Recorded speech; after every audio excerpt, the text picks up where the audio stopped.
1817, the German baron Carl von Drais developed a two-wheeled vehicle called runner machine. Before von Drais developed it, it was steered by tilting the front wheel, making it change directions. Carl von Drais put on a steering wheel so it would be easier to change directions. This new version was called the Draisine, after von Drais. 1839, the Scottish Kirkpatrick Macmillan put treadles on a bicycle, connecting the treadles to the rear crank by rods, kind of like a pedal car. Macmillan is also the first documented fined cyclist after driving over a kid with his new model. About 1861, the French Michaud put the treadles on the front wheel. However, it's not for sure if he was the first. From 1865, people started making the front wheels bigger to get more speed. One of the biggest front wheels was 152 cm in diameter. This version of bikes was called high wheels. This version was made in steel, unlike earlier models, which was usually made of wood. Since the wheels were so different in size, the high wheel tipped forward very easily.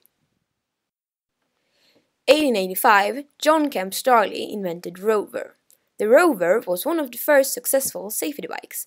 It featured steerable front wheel that had a significant caster, equally sized wheels, and a chain drive to the rear wheel. Just a couple of years later, John Boyd Dunlop decided to use a tube filled with air around the wheels on his son bicycle when said son started complaining about how uncomfortable it was to ride a bicycle. In the 1920s, bicycles started to be seen as children's toys. In the 1950s, it started to become really popular to have gears on your bike. More and more bikes started to come around, and now there are many different kinds of bicycles for both adults and children.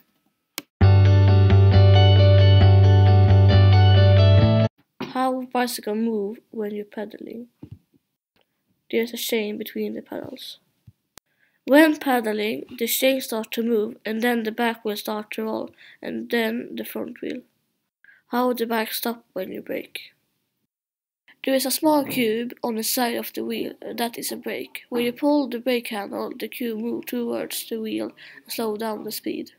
The brakes are good so it doesn't go too fast. The pedals function as foot brake too, but only if you pedal backwards instead of forwards. How to control the bike. Above the front wheel is a steering with two handles. When you turn right, the front wheel turns right and the bicycle falls. Without a handlebar, it would be hard to ride the bike because you cannot control which way the bike is gonna go.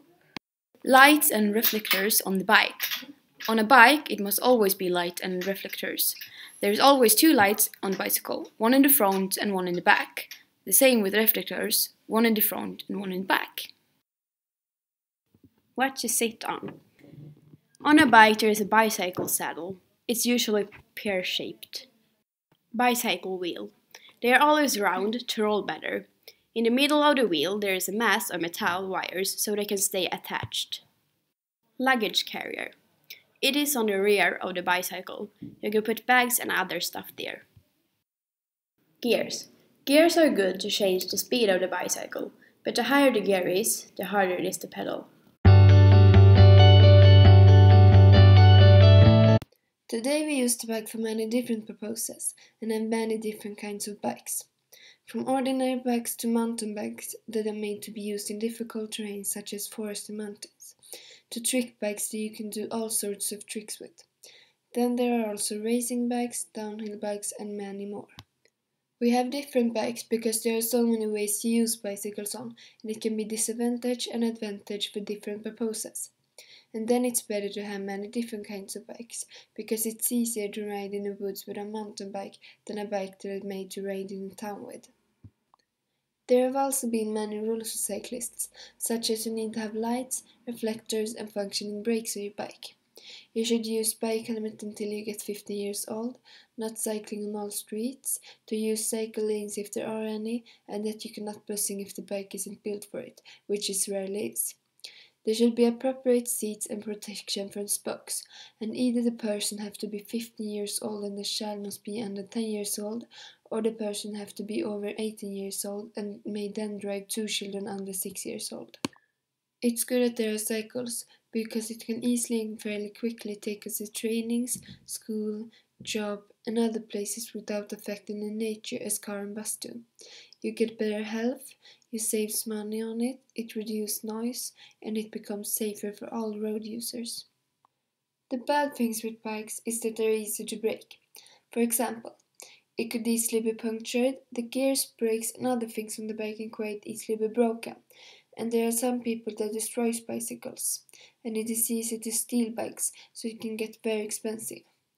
It can also be accident with bikes, and you can even die if you fall off your bike. It can happen accident if you're cycling in traffic, if you collide with something, or just fall with your bike.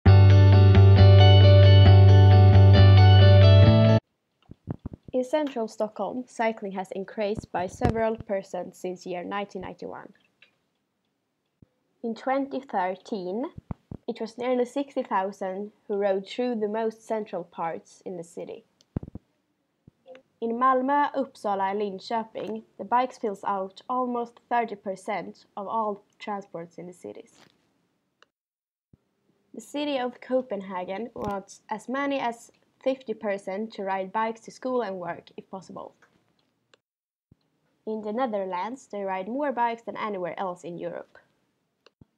On the second place comes Denmark, and on the third place we find Sweden.